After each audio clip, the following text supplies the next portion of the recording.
আসসালামু আলাইকুম, সবাই কেমন আছেন?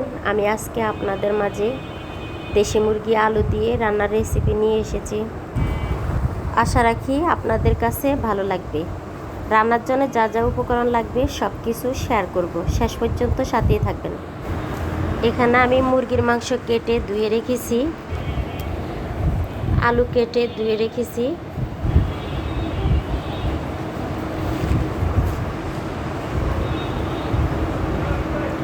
রসুন বাটা, পেঁয়াজ কুচি, আদা বাটা, জিরা গোলমরিচ বাটা,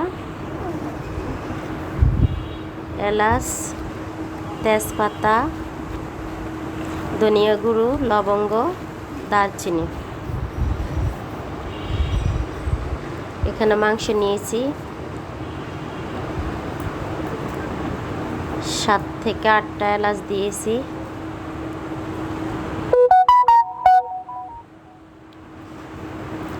তেজপাতা 4টে দিয়েছি, লবঙ্গ দিয়েছি 6টা,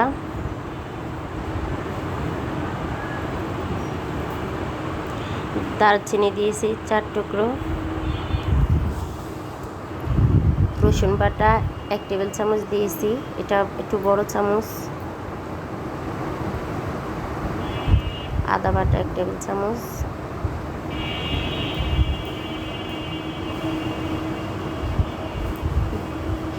জিরা বাটা 1.5 টেবিল চামচ, ধনিয়া গুঁড়ো দিয়েছিলাম 1/2 টেবিল চামচ,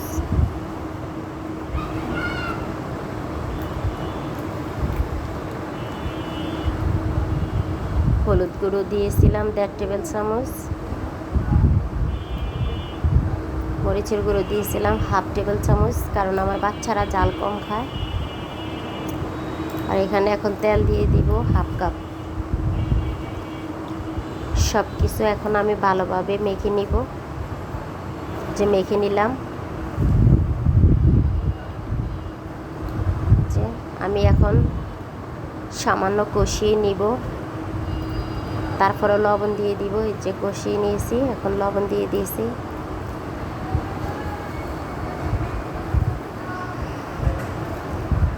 এখন নাড়াচাড়া দিয়ে ঢেকে দিব।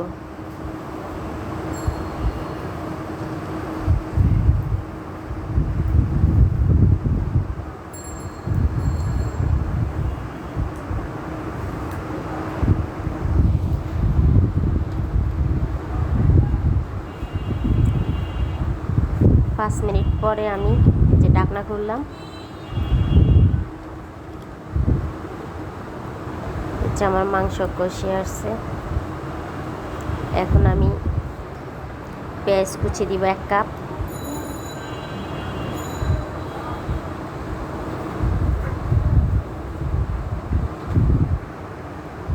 সাদা আলু দিয়ে দিব,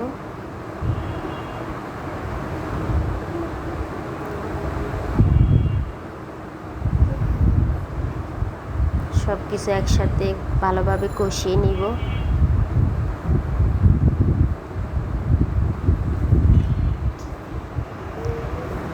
পাঁচ মিনিট আমি ঢাকনা দিয়ে রেখে দেব, মাঝে মাঝে নাড়াচাড়া দিয়ে দিব। 5 মিনিট পর আমার মাংসগুলো আলু সহ কষানো হয়ে গেছে।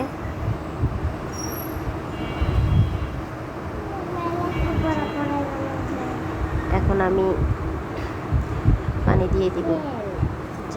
পানি একটু বেশি দিয়ে দিয়েছি, কারণ দেশি মুরগি সিদ্ধ হতে একটু সময় লাগে।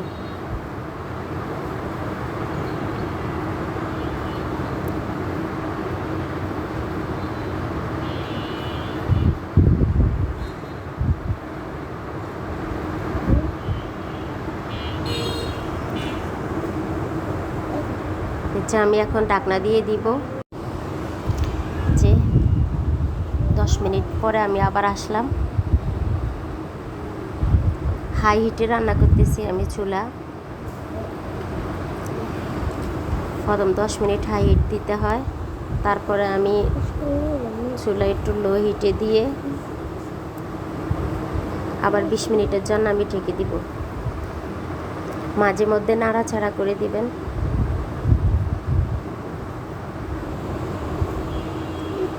20 মিনিট পরে আমার এই মাংস হয়ে আসছে।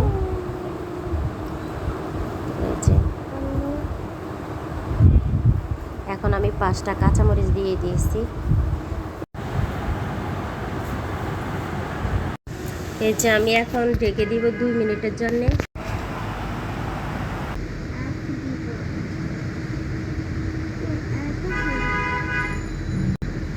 এই যে হয়ে গেছে আমার রেসিপি। ভালো লাগলে কমেন্টের মধ্যে জানিয়ে দিবেন।